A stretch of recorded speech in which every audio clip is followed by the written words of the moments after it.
So I think we should start. Good evening, good day, good morning, depends on where you are now.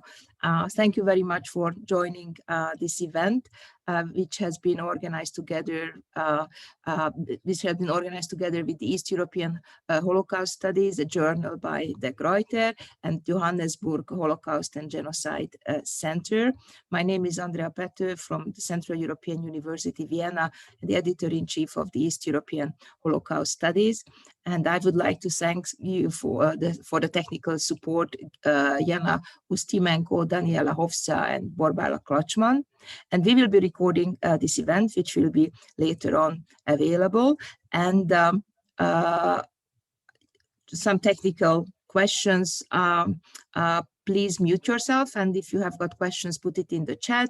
Jana and Borbála are assisting us for finding the right questions to ask. And you have seen the program. We will start with the introduction by Ruslan.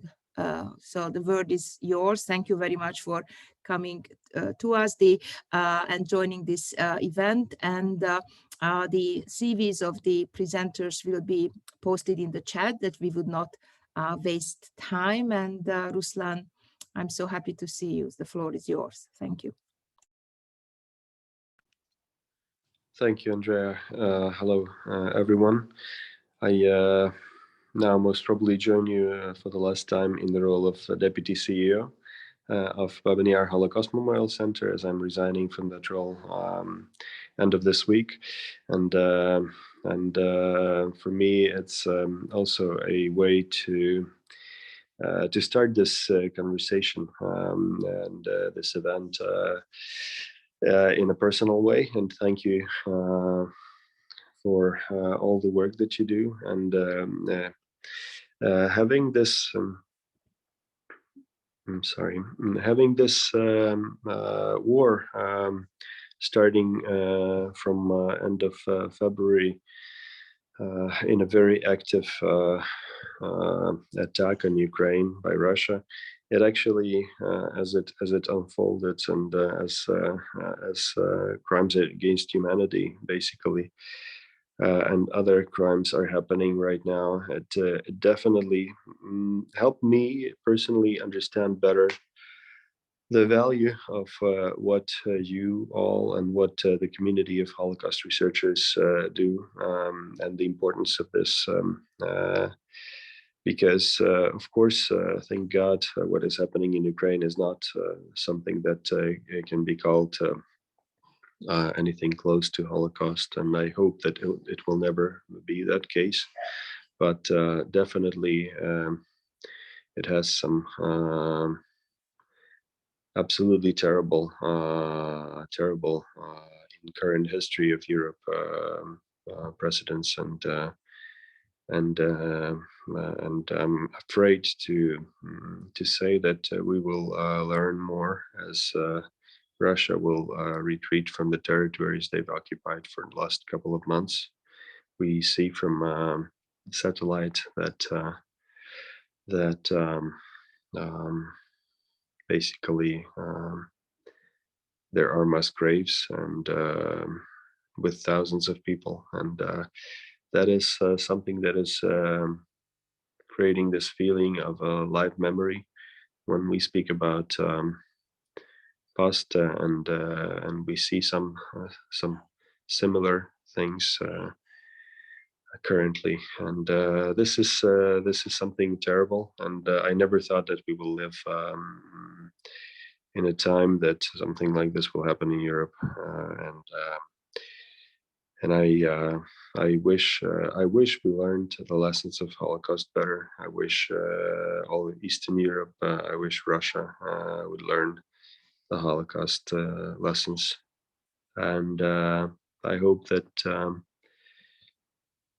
that this important work that you do will continue, and we will all prevail, and good people will prevail over the madness that is sometimes taking parts of humanity.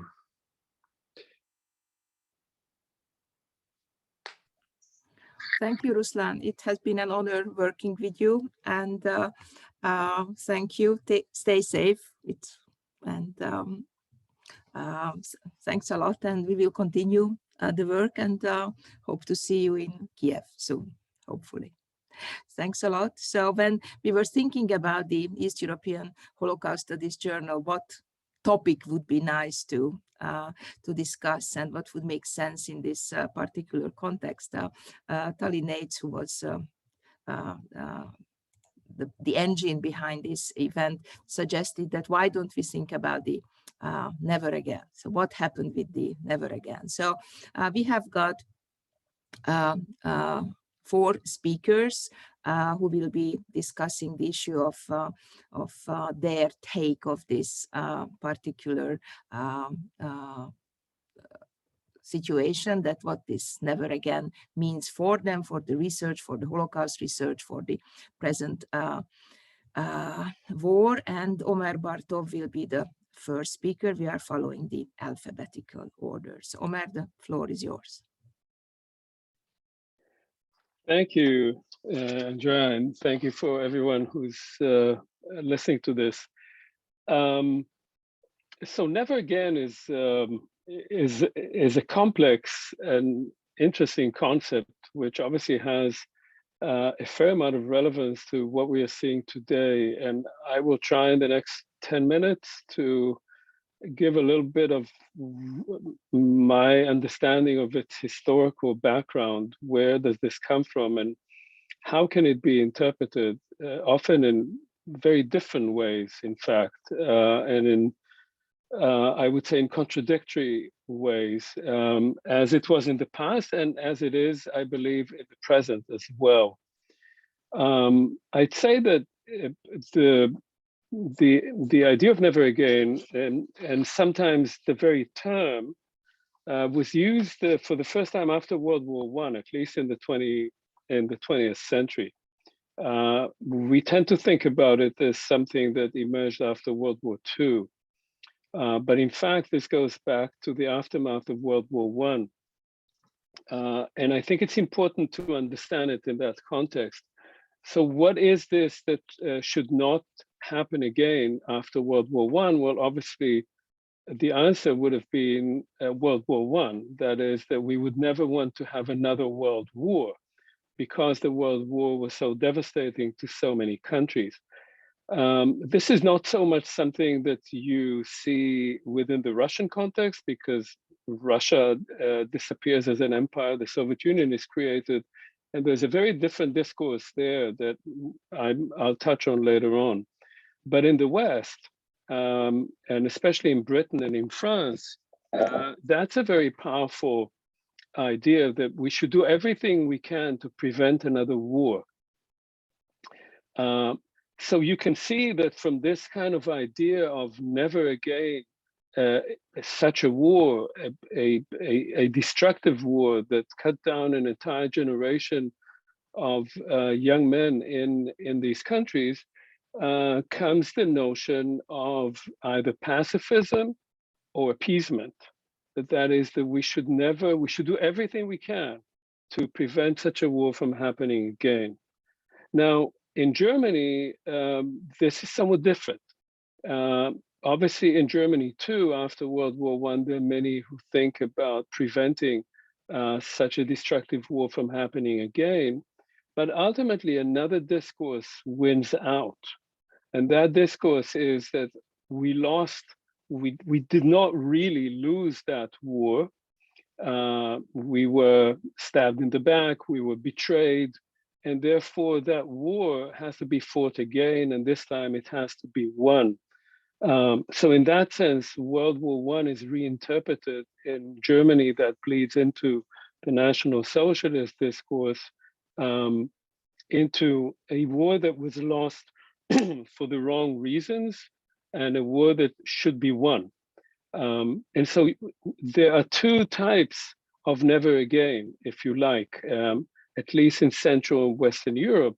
One is never again war, and the second is never again that war. We should have a different war, a more successful war, better organized war, a war without internal enemies, where we would not be stabbed in the back.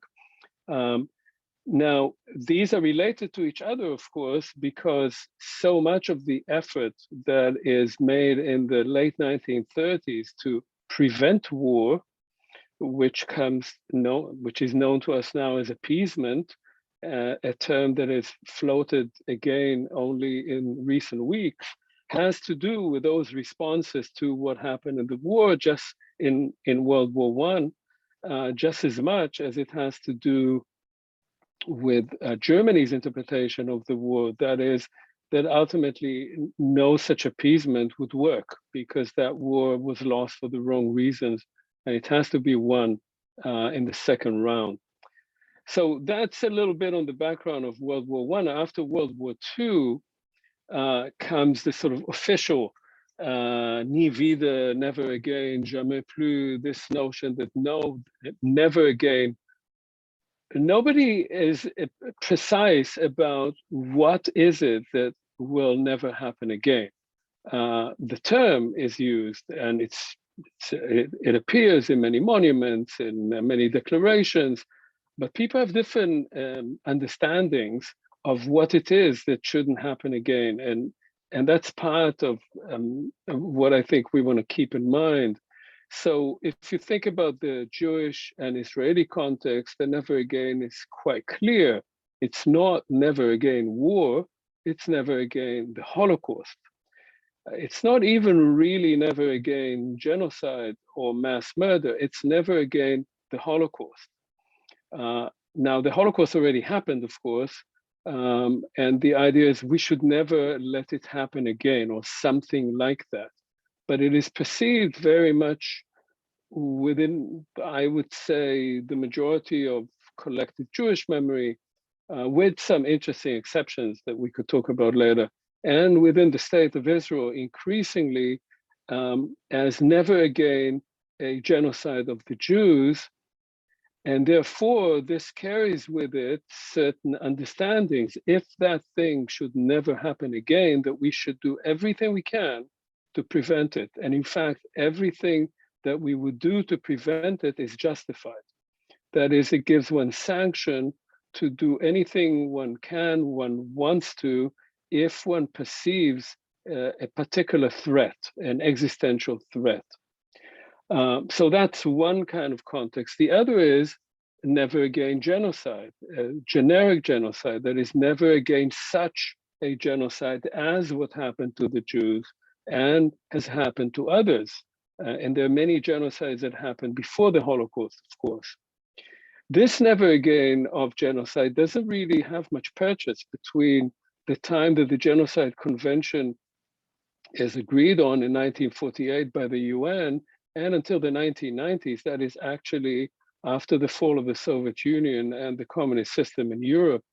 And of course, that never again is actually an again and again, because genocide keeps happening in the post-war period and comes into sort of international view and discussion only in the 1990s, after the end of the Cold War, when such an international discussion can actually be held. So that's a very different type of never again, and the subtext of that is that the never again is actually that it keeps happening. So that's the sort of core of the large sense, the common sense that it's a hollow and meaningless assertion, because of course it's never been respected, all these assertions after at the end of World War II. There's another kind of never again, which doesn't call itself that way, but it is in a sense that, and that's the communist one within all the communist countries. And that comes under the slogan of anti-fascism. That is that such systems as Nazism, fascism, must be always prevented, and that everything that we do to prevent it is justified, because Nazism may never happen again. Look what it did to the Soviet Union, and it was only the Soviet Union that defeated it. And therefore, again, it's a kind of never again that gives one license to do whatever is needed in order to prevent that from happening. So what then is never again? What is it that should not happen again, and how to prevent it from happening? So as we can see, never again can be and has been used as an anti-war argument, and can be and has been used as a pro-war argument in order to prevent something worse. If we talk about genocide prevention, if we even talk about the Genocide Convention itself, those who are signatories of the Genocide Convention, hypothetically, are obliged to do everything they can to prevent genocide, including interfering in the affairs of another sovereign state. That's the only international agreement that actually mandates that, if that country is perceived to be carrying out genocide, and there is no need for that country to be involved in an international war. That is, there's license to intervene in the affairs of a sovereign state, which is very much against what the international community would like to agree on, and that's what makes the Genocide Convention so problematic. Similarly, I would say for a state like Israel, the understanding of what it is that is happening, if anything is perceived as an existential threat, that is as a threat of genocide, that is of another Holocaust, then war is justified on the basis of that understanding. Now, this reflects also a kind of politics of commemoration and memory in many countries. I won't go into that very deeply, but I'll just say, again, just touching on the case of Israel, and then go to the case of Russia and Ukraine. When one talks about things that should be remembered and never forgotten, about events that should always be prevented, that usually comes also with not talking about other things. That is, that politics of memory is always necessarily not only about remembering, but also about forgetting, not only about commemoration, but also about erasure. There are many such cases, and there are cases in the politics of memory in Poland, in Ukraine, and in Israel, which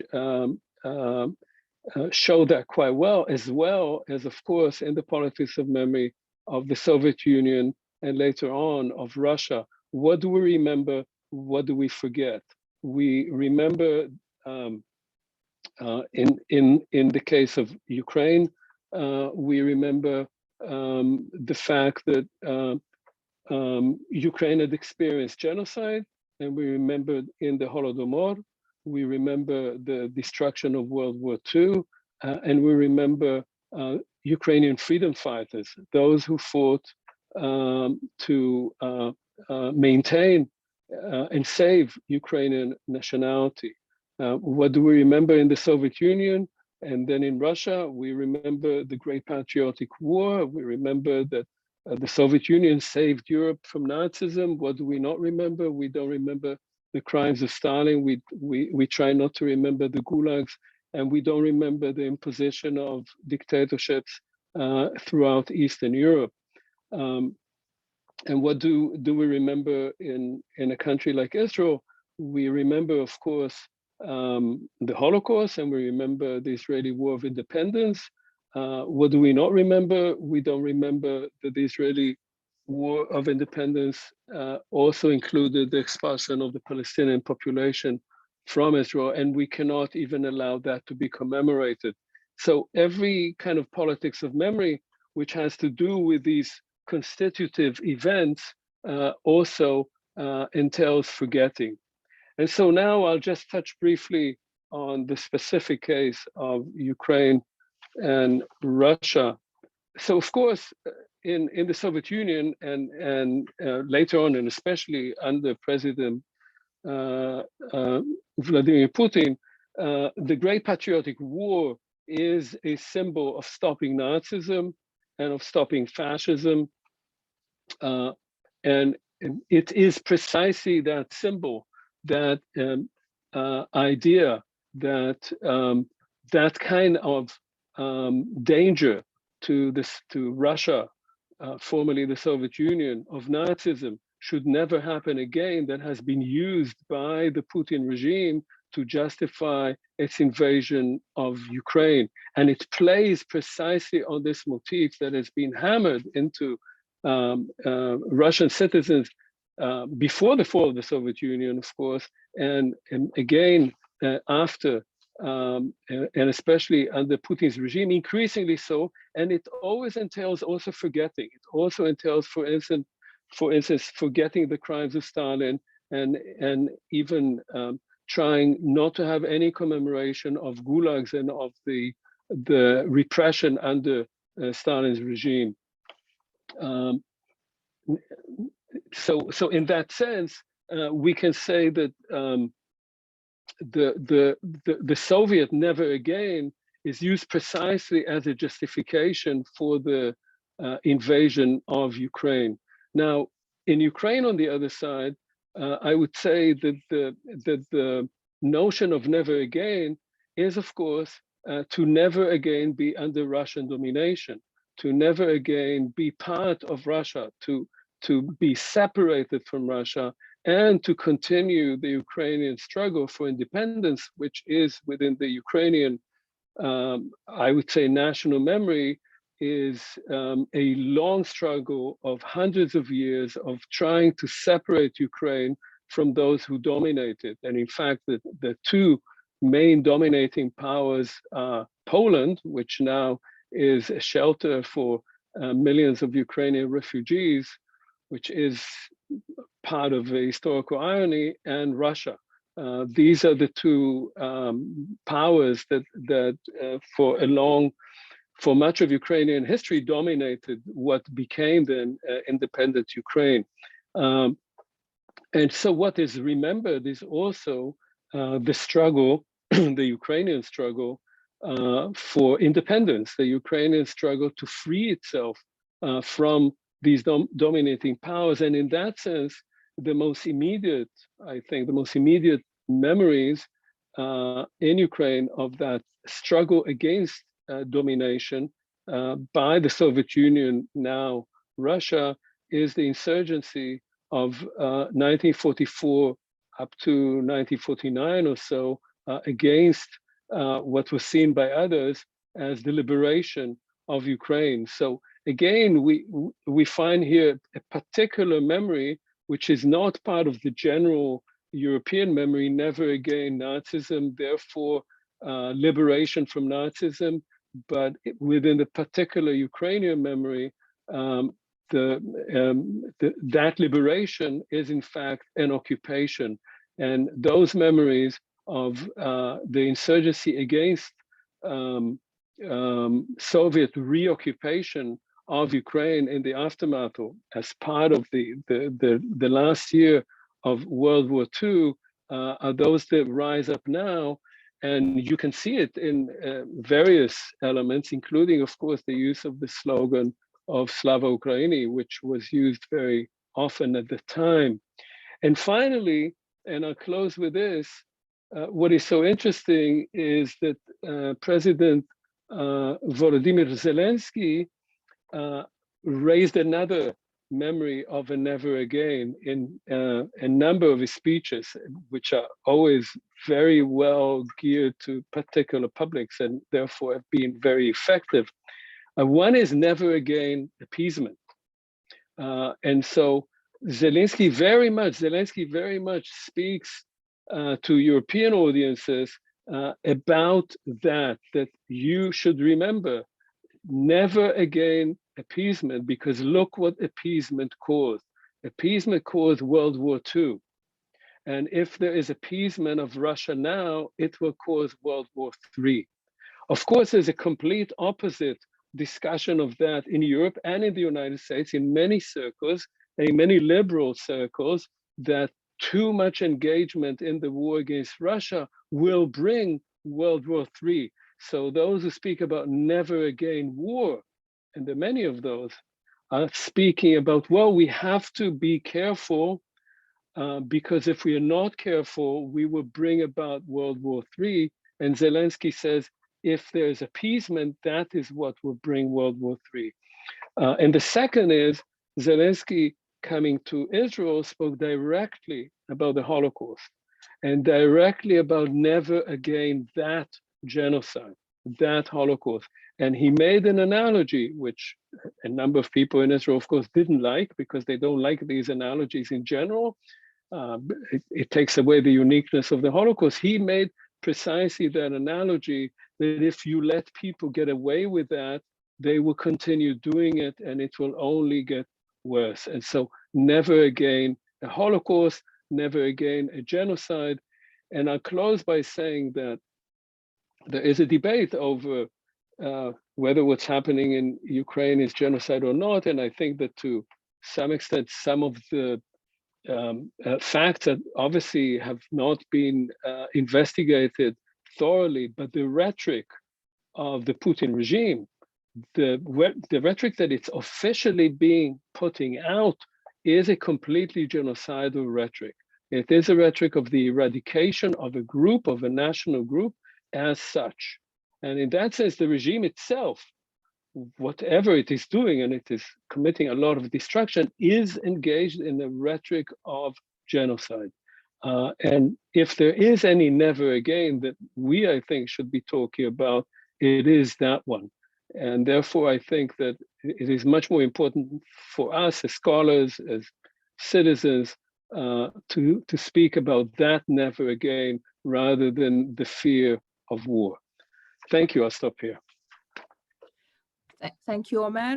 Omer is a member of the advisory board of the East European Holocaust Studies, and I would like to give the word to Marta Havlishko, who is affiliation is the Babyn Holocaust Memorial Center, and also the member of the editorial board of the journal. Marta, the floor is yours. Thank you so much, Andrea. Thank you so much, Omer, for this very important introduction. I will talk about never again in terms of brutal human rights violation, which leads to mass killing based on different characters of people, based on the race, ethnicity, and others. On 4th April, the family of 91-year-old Holocaust survivor Vanda Obyetkova reported her death. Her daughter Larissa said, as he lay dying in a Mariupol basement, freezing and pleading for water, Vanda wanted to know only one thing. Why is this happening? The last days of her life were full of suffering, as well as her childhood. She was 10 years old in 1941 when the Germans occupied her native city. With local helpers, they executed more than 9,000 Jews outside Mariupol in October this year. Vanda's mother and her family were among those thousands. Vanda spent 2 years hiding in a hospital, pretending to be Greek, until the Soviet Red Army reached Mariupol in 1943. Vanda was 91 years old when the Russian army attacked under the pretext of denazification and demilitarization of Ukraine, the Mariupol. Decades after the Holocaust, she survived. Vanda and her family had to take shelter in another place near their home, in the basement of a neighboring heating supply store. There was no water, no electricity, no heat, her daughter said. There was nothing we can do for her. We were living like animals. Every time a bomb fell, the entire building shook. Vanda kept asking, why is this happening? Many more Holocaust survivors and their descendants in Ukraine nowadays keep asking a similar question. All who witnessed the unbearable suffering of innocent people in Ukraine now caused by the brutal Russian invasion keep asking, why is this happening? How it's possible in the world of never again ethic? Why?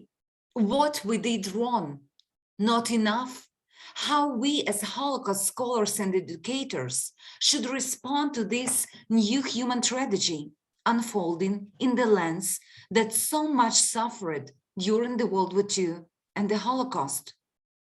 While seeking answers to these questions, we should pay attention to the language and terminology. For example, one organizing conferences, workshops, and seminars regarding ongoing war. For example, instead of using the term Ukrainian crisis or crisis in Ukraine or simply war in Ukraine, we should say Russia's war on Ukraine, Russia-Ukraine war, because it's clearly distinguished perpetrator and victim. It clearly shows who is responsible for this unjustified and cruel war. Instead of the term Putin's war on Ukraine, we should say Russia's war on Ukraine, because it was not a Putin who raped a woman and her 15-year-old daughter and then killed them in front of her eldest daughter in Irpin. It wasn't Putin who tied mother of 11-year-old boy in Bucha while raping him. It wasn't Putin who shot a rocket at the building in Odessa this Saturday on the eve of Easter that killed a mother, her mother, and 3 months child, Kira. It wasn't Putin who executed Irina from Bucha while she was riding her bike and whose hand with the red nails, thanks to the photographer from Reuters, became one of the symbols of Bucha atrocities. It wasn't Putin who killed a pregnant woman together with her unborn child in Mariupol maternity hospital.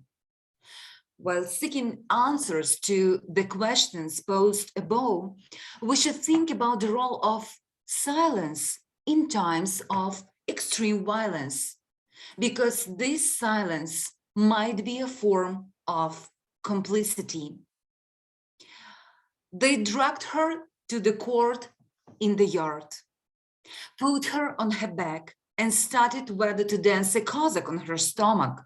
Her professor stood by the side. She was a high school student, and she addressed him, "Professor, save me. What are they doing to me?" And he didn't care. He turned his head away. This is the quote from the memories of Adele Bar Eli from Drohobych about the pogrom in 1941. Turning the head away is a clear stance itself. It's a manifestation of indifference. How can we Holocaust scholars and educators show indifference in times of such humanitarian and human rights crisis caused by Russian invasion of Ukraine? How can we sit at the same table with people who deny or justify war crimes and pretend that all thoughts are equally important and relevant? While seeking answers to the questions posed above, we should think more about the concept of bystanders. Are those who kept silence bystanders? Are those who deny Russians war crime are bystanders? Who is complicit in war crimes and crimes against humanity in Ukrainian cities now? Who made all horrors of war possible? It's not only soldiers who shoot, rape, and rob. It's not only their commanders who turned a blind eye to their war crimes or gives an order to attack civilian objects, kindergartens, schools, hospitals in Ukraine. It's also their mothers and wives who support and encourage them, who allows them to rape women in Ukraine. who asked them to bring them a presents from abandoned Ukraine homes. Many more questions should be posed nowadays. Many more answers should be found. We must find an answer to the main Vandas Ovietkova's question. Why this is happening again? Thank you so much. Thank you very much, Marta, for this intervention. And then I would like to give the floor to Wendy Lauer, who is a member of the advisory board of the East European Holocaust Studies. Wendy, the floor is yours. Thank you very much. Being very conscious of the fact that this is the week of Holocaust remembrance, Yom HaShoah, I just wanted to start with a very well-known quote that I think deserves our attention, our review again, by Primo Levi in his opening in Survival in Auschwitz, his book. You who live safe in your warm houses, you who find warm food and friendly faces when you return home, consider if this is a man who works in mud, who knows no peace, who fights for crust of bread, who dies by a yes or no. Consider if this is a woman without hair, without name, without the strength to remember. Empty are her eyes, cold her womb, like a frog in winter. Never forget that this has happened. Remember these words, engrave them in your hearts. When at home or in the street, when lying down, when getting up, repeat them to your children, or may your houses be destroyed. May illness strike you down. May your offspring turn their faces from you. In his autobiography, Raphael Lemkin, father of genocide studies, wrote that, quote, the function of memory is not only to register past events, but to stimulate human conscience. For decades, we've adopted this Lemkin logic. Remembering the Holocaust will spur awareness of other genocides to be registered in history and halted if they are ongoing. Or as philosopher John Roth, author of The Failures of Ethics, stated, we remember the Holocaust to hold ourselves accountable. There's supposed to be a relationship between memory and action, the title of an exhibit at the USHMM on contemporary genocide. This week, Genocide Awareness Week, Yom HaShoah, is a timely one for assessing what we have done or not done in the case of Ukraine, to consider our ethical imperative to act and do good in the world, to help others facing the worst and suffering now.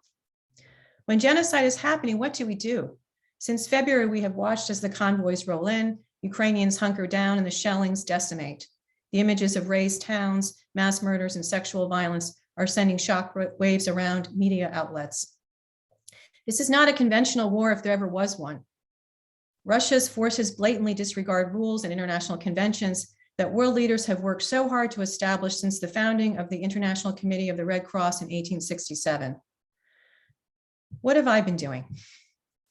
I want to go through a couple of tools and ideas concerning intervention and some of the historical echoes that I've been thinking through as far as my own work as a scholar and its potential application of the parallels today. First of all, solidarity with colleagues. And this program is a good example of that in the work of this organization. Aid, communication, stay informed, being there, showing up. These kinds of actions are meant to paralyze us and leave us feel isolated and leave us with skepticism about the world. As Jean Amory said, losing trust in the world. This is what genociders seek. We know Ukrainians are bearing a heavy burden now, and we respect and value their courage and resolve and sacrifice. We're in awe. We have to shore up our networks and offer aid and support of any kind. Second, activism. Keep the story on the front page, write to your congressman, write to the White House, put pressure on international organizations to act boldly, apprehend Putin, uphold the rule of law in pursuit of justice. Do not accept passivity of those who say, oh, justice is too slow, we can't do this. Push for creative problem solving, promotion of peace and accountability. Do not fall silent. As Levy described the comforts of these safe places, the distances that we can create in our imagination create a false sense of security. The attack on Ukraine is Putin's attack on the West. Third, learn, educate, communicate. Try to understand and anticipate as scholars and professors the origins of this genocidal behavior and its ideology. Many experts in international organizations have been devoted to studying this kinds of history, genocide prevention. We have a whole toolbox that we can draw from. And why are we not doing that right now? What has failed? What needs to be reformed? During the first days of the invasion, my Ukrainian friend urged me to look into the history of Russia's pattern of genocidal actions and thinking. I started to rethink my own work on the relationship between imperialism and mass violence is that my colleagues like Mark Levine. Each historical great power in Europe, be it France, Britain, and Germany, experienced a chapter of imperial collapse and decolonization accompanied by mass atrocities and genocide. Putin's obsession with loss of empire and therefore great power status and resisting it by claiming Ukraine and keeping a tight grip on Chechnya, for example. These are instructive examples of this phenomenon, this pattern of imperial genocide. As Adam Jones put it, memories of past dispossessions become inextricably bound up with a sense of victimization and a contemporary need for violent redress of perceived wrongs. When an empire is in decline, Mark Levine reminds us, a collective mentality in which leaders, policymakers, and the general public develops that believes that something that ought to be theirs in terms of international status is forever being denied or blocked off from them. This mentality, Jones elaborates, pervaded not only Nazi actions, but the Ottoman Empire's destruction of its Christian minorities, Khmer Rouge in Cambodia, served victimization narratives behind the Bosnian genocide. A final example displaying this trajectory of genocidal ascent and decline related to empire is in the Russian-Soviet Chechen experience.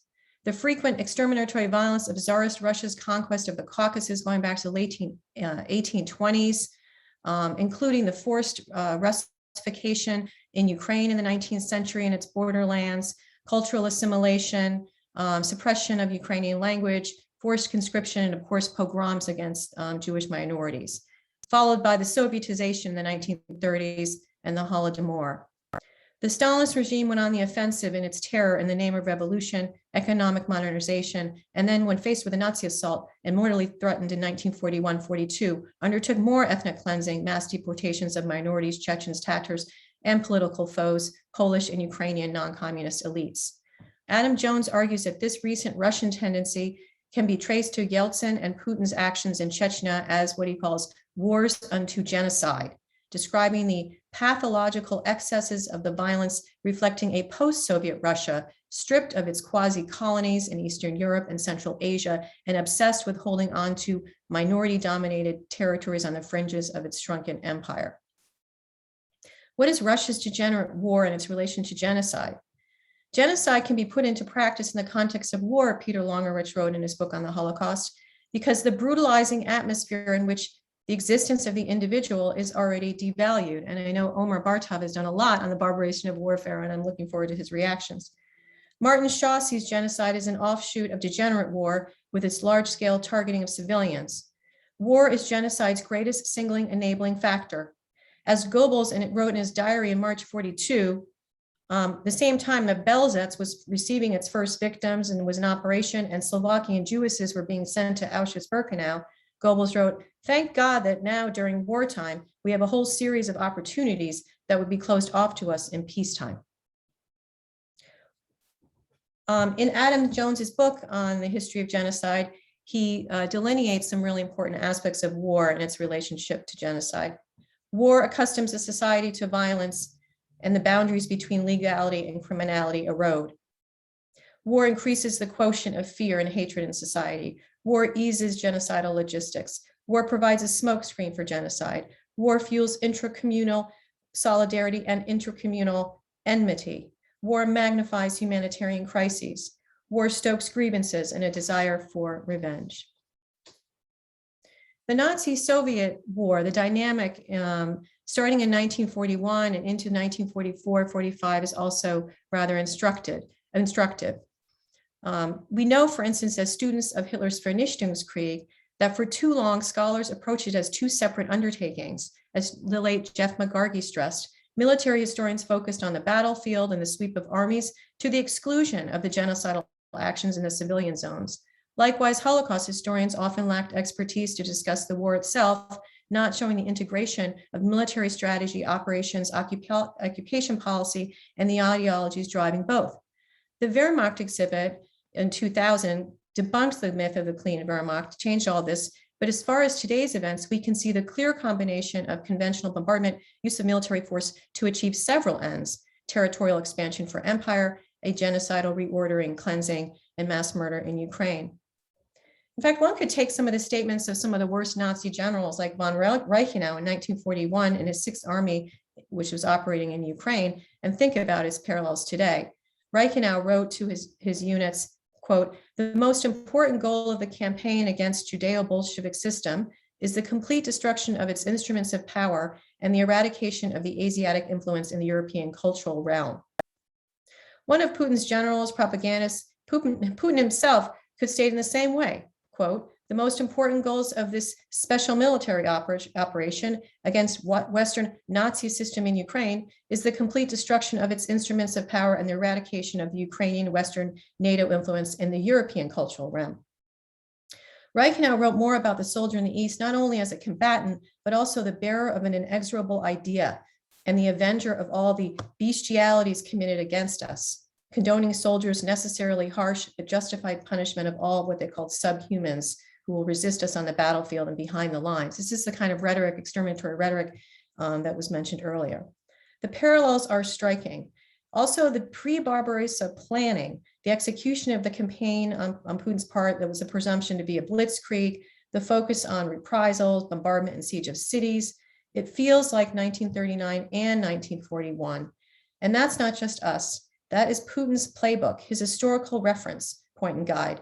The Great Patriotic War, which he is, of course, instrumentalizing to beef up, legitimate this campaign, and has been for decades.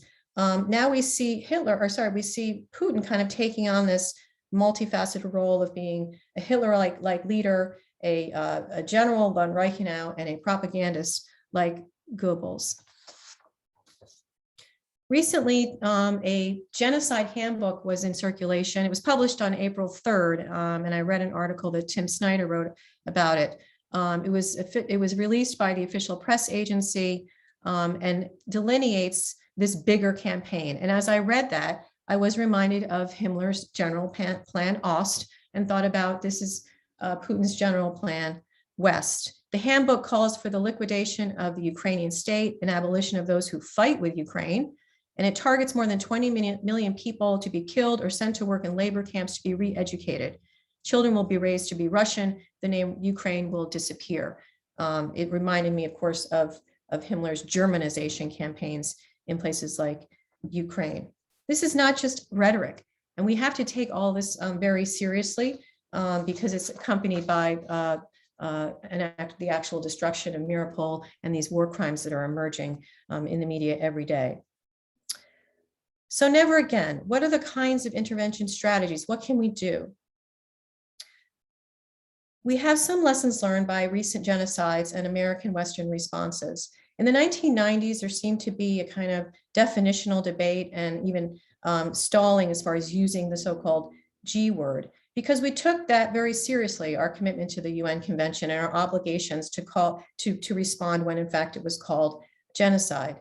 There was a lot of education, there was protests, but lack of direct intervention in Darfur, Rwanda, Syria, and Myanmar. These were deemed distant conflicts, atrocities, not worthy of boots on the ground. There was a fear of losing American lives, a lack of domestic support and inertia, and indictments, but no arrests and no real applications to halt the genocide.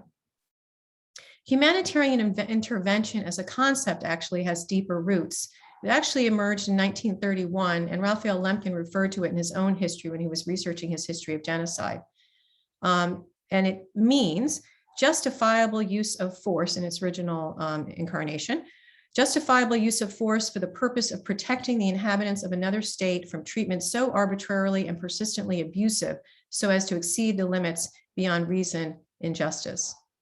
In the 1990s, this intervention was mostly in the form of bombing, so in Kosovo, peace brokering, and a number of other measures, including sanctions. Much of this was detailed in the R2P agreement. The UN has a stronger record of aftermath work, peace building. In some parts of the world, there has been some success in Central America, for instance, after their civil wars in El Salvador, Nicaragua, and Guatemala, working with NGOs to demobilize fighting forces and creating new institutions for democratic elections. We've also seen some success there, led by the UN and Truth and Reconciliation Commissions and other justice work. But what about intervention now? R2P was recently beefed up by a Canadian effort called the Will to Intervene. The Will to Intervene recognizes the constraints of international organizations and their national makeup, and argues that domestic support must come first for intervention abroad, requiring leadership from executive, legislative branches, and consensus across government departments, and the preparation of military and civilian agencies to intervene with plans, equipment, and good solutions. The will to intervene has to move beyond well-meaning but simplistic calls to do something to prevent mass atrocities. Rather, it expects demand-precise proposals from our government leaders for action found on a results-basis analysis.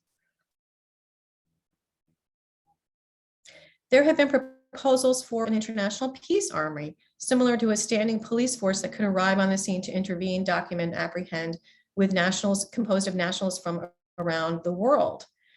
This was envisioned by one scholar as an arm of the UN, as an enforcer of its conventions. Canada and Denmark signed on to this UN force, this International Peace Army, and offered 6,000 strong men, able-bodied men, to be on standby for a call from the Secretary General and Security Council.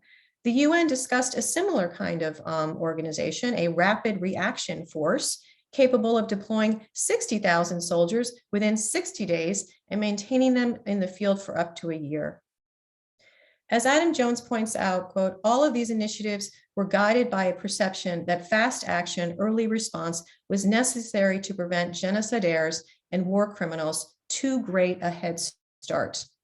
I fear that Putin and his armies and his mercenaries, his Chechen mercenaries, and his call in this genocide handbook to other countries and others who have other grievances with the West. He's trying to build a kind of coalition of anti-Westerners around the world. The mobilization of will to respond to this is perhaps the hardest, to overcome fear, disbelief, and ignorance, and then to realize how fragile freedom is and our shared vulnerability, and what it will take to educate others about the seriousness of Russia's ambitions and crimes, the history of Ukraine, and why Mariupol, Bucha, Kharkiv, they matter to all of us. They are attacks against us all. Thank you. Thank you, Wendy. And last but not least, Tali Nates. The floor is yours. Thank you, Tali. Thank you, and thank you all. And I would really like to build on so many of your amazing points, but to bring the head of a practitioner. What do we in memorials and museums around the world, and there are hundreds of museums and memorials to genocide, to the Holocaust, can do and should do to bring the never again to reality. And of course, as Omer started, never again, two words declared again and again, and they are expressed now this month, this Holocaust Genocide Awareness Month. 7th of April was Kwibuka, Rwanda Remembrance of the Genocide of 1994. We just marked yesterday the Armenian Genocide, 107 years since the Armenian Genocide. As Wendy said, this week it is Holocaust Remembrance Day, and you know, and then Cambodia, and then we'll remember 30 years of Srebrenica this year. So those are empty words. It's really never again until the next time. It's never again yet again. And I'm thinking about Nelson Mandela, that also used the words never again. And they were used when, of course, Nelson Mandela was elected as the first democratically elected president. And in his inauguration speech in 1994, April 1994, he was saying, never, never, and never again shall it be that this beautiful land will again experience the oppression of one by another and suffer the indignity of being the skunk of the world. So, you know, the words are used, but they lost their meaning. And that is where the call is to maybe reinvigorate those words, to re-examine those words and see how can we actually work with them. Specifically in 1994 in April, when Nelson Mandela was saying these words, don't forget that for weeks then, same month, same year, same continent, the genocide in Rwanda was already happening for 3 weeks and no one cared. The media was in South Africa covering the good story. No one was in Rwanda covering that story.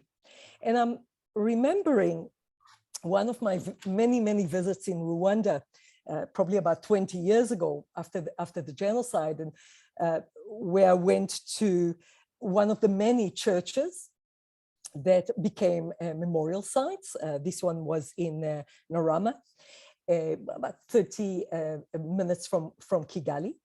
And in every one of those memorials, there was a huge sign saying, never again. And the bones were under that sign of never again.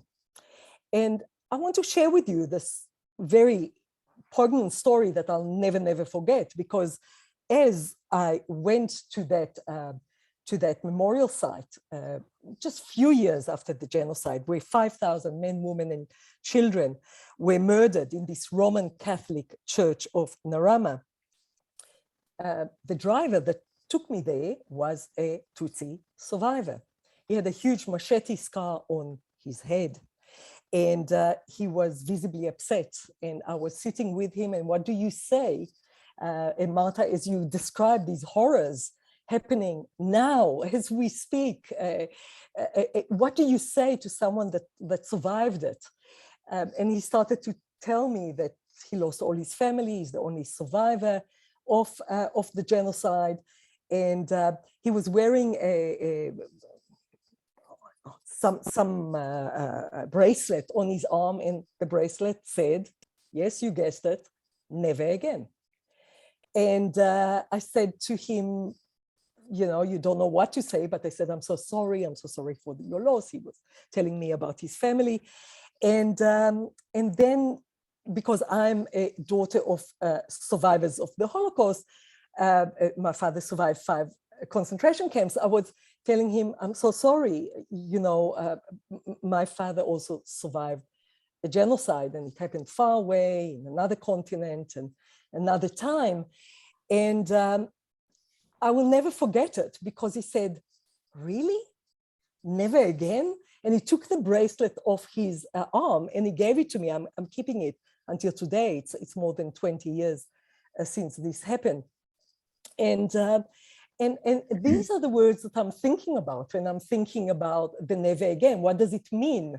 You know, when one survivor is talking to another descendant of survivors, and we're using the same words, but what do they mean really?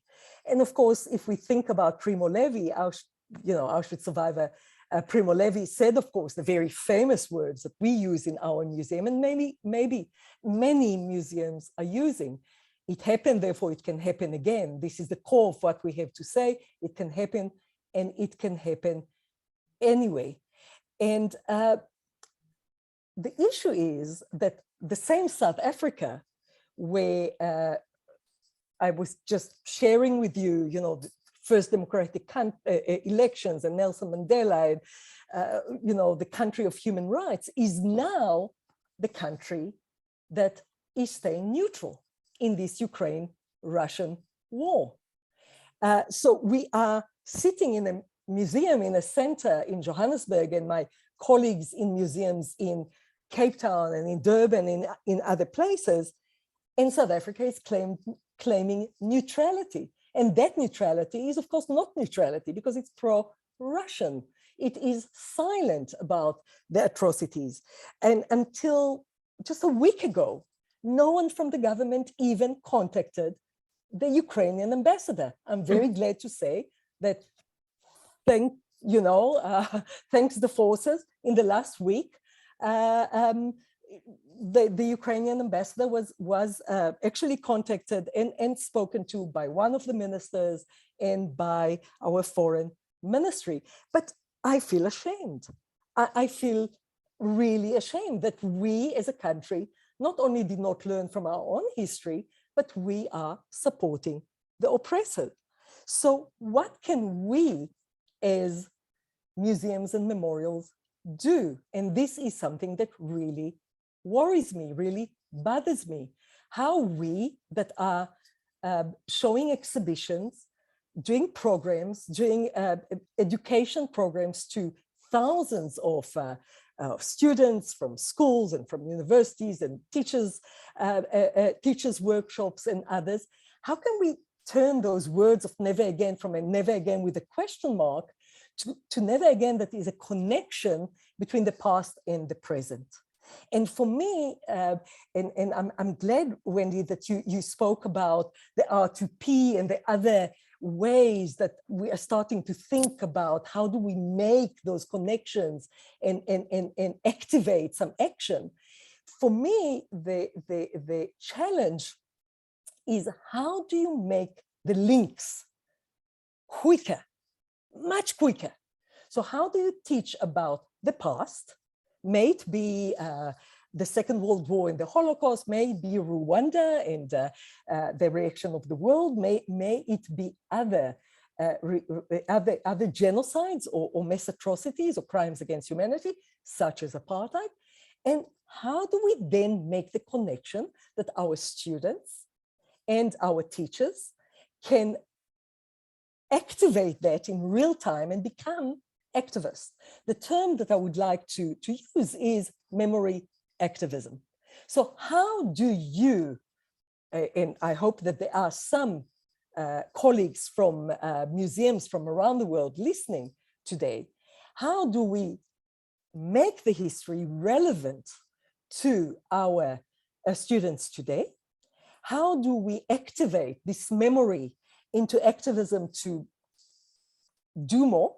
May it be write letters to our governments, may it get donations for good causes, may we write articles, may we get involved in local media. The ideas are many, but memorials and museums, and there are hundreds around the world. I think that including university departments and other museums and memorials, we have more than 350 such memorials around the world. How do we jump and make that connection between never again in history and now action today in each one of our countries? So this is what I wanted to add to what we are talking about today, with a call of action to my colleagues around the world to make that connection now. Thank you. Thank you very much, Tali. So before opening the floor, I would like to give the floor to the speakers if you would like to react to what has been said. And maybe the same order, if you would like to say anything. Omer, would you like to comment? And then. Well, I mean, really the only thing I want to say is, I mean, I very much appreciate everything we heard. I think it's very important. Sorry, there's some, but I mean, the only point that occurs to me is repeatedly that when we talk about things that have to be prevented, different groups and different politics and different ideologies and different interests interpret that differently. And the problem is that we have to take that to heart. We can't simply say, well, one group is wrong and one group is right. So I would like to see, for instance, a much more vigorous response to the atrocities in Ukraine in Germany. And there is a sort of domestic politics of Germany, but there's also something else. There is a certain sense in Germany of anxiety about becoming involved in war, of Germany becoming what it used to be. And we used to praise that. We used to say that's a good thing, that Germany does not have a great military power. And now many of us think it's a very good idea that Germany will build more armed forces. But we think that now, because of the situation on the ground. Tali mentioned, of course, Tali comes from Israel as I do, and we know that Israel has been very uncomfortable about all this because it does not want to fall on the wrong side with Russia because of its own interests and partly also because of some parts of its population and their views of what is happening there, of their exposure to Russian media propaganda. So all I'm saying is that we have a tendency to think that we are right, and we are right when we oppose war, and we are right when we say now war has to be waged. I personally think that more arms should be given to Ukraine, and that there should be, as there is now finally, a rhetoric of Ukraine can win the war against Russia, not just that we have to sort of reach a point where they can negotiate. But there are risks involved in that, and promotion of war, when we think about never again, is clearly also, however we look at it, promotion of violence. War is violent, and in war, many of the people who die are not the people you intend to kill, unless it's the Russian army at the moment, which is obviously intending to kill civilians. That's its policy. So I don't have, you know, a clear statement here. I just think that we have to remember that the never again has been used again and again to mean very different things by different people at different times. And it's not simply a sort of simple moral statement. And in the present moment, I think it behooves us to remember that. Thank you, Omer. Marta? Thank you so much. I believe I prefer to skip this part, and maybe we will, engage in discussion more. Thank you. Wendy? You are muted. You are muted. Yeah. Okay. Thank you for my co-panelists for all your incredible remarks. I'm just wanted to mention as well that Ruslan, who was our first speaker, who announced that he's resigning from his position, and just acknowledge the seriousness as far as his situation, and looking at his resume and all that he's done and devoted to these very issues that we're working on, and the sense of despair that I think I saw in that moment, and that we of course are with him. And Marta, thank you so much for your comments. You're very strong. The stories you told about these cases, really raw and kind of from the ground, and all the work you've done on specifically on sexual violence and all your research. I could see that coming through your reaction there.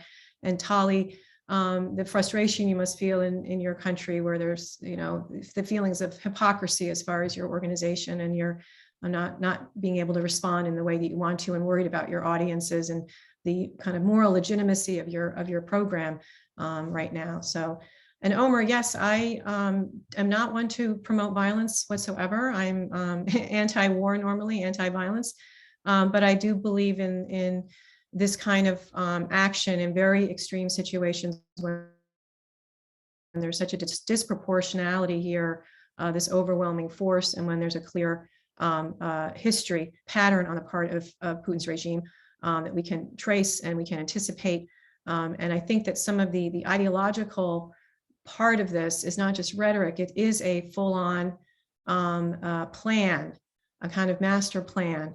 And it's out there for us in the same way that Mein Kampf and other things were available to us in the 20s and 30s.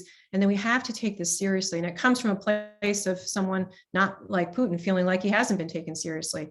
Can an intervention of some sort escalate? Of course, it always does. Violence, adding fuel to a fire creates more.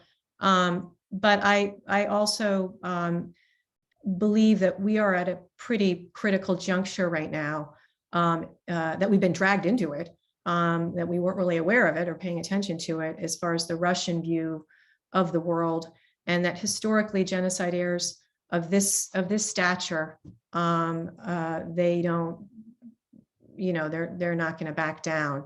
And we know in the case of Hitler that we had to defeat Hitler militarily, in order for the Holocaust to stop. That was the position of the Allies. So those are just some of the comments I wanted to add. Thank you, Wendy. Tali, do you have comments or? Just to say how important continuing to write and research is. And Andrea, thank you so much for heading the editorial board of this new journal, which I hope you will share a little bit more about, because this Eastern European Holocaust Studies journal gives the opportunity to exactly write about, in a concentrated way, about past and present, about history and memory and so much more. And so thank you very much for all you do. And just to add about Ruslan, I don't know if he could stay with us. I know the difficulties that he's going personally, I mean, that he's going through, in just immense gratitude for all he did. For all the speakers, I'll not use my time too much, but maybe Omer, just to add, appeasement. You said never again appeasement in one of your never agains, excellent never agains. And I think this is not, sadly, the time for appeasement. So I would stay with, sadly, violence and war is terrible, but Ukraine was not the one to say, please, can we start a war? So then what do you do with that? And then just to say to Marta and to Wendy, I think your activism and really to say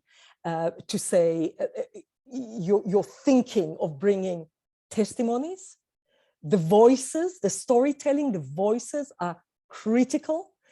So Marta, thank you. I think this is what we need. We need not to speak only about numbers and mass graves, but about individuals, and to remember that it's human beings. And Wendy, thank you so much for giving us a list of things that can be done, because in times like that, I think we feel very helpless. And we do need to feel full of power and hope rather than helpless. So I will stop here. Thank you very much. Please post your questions in the chat.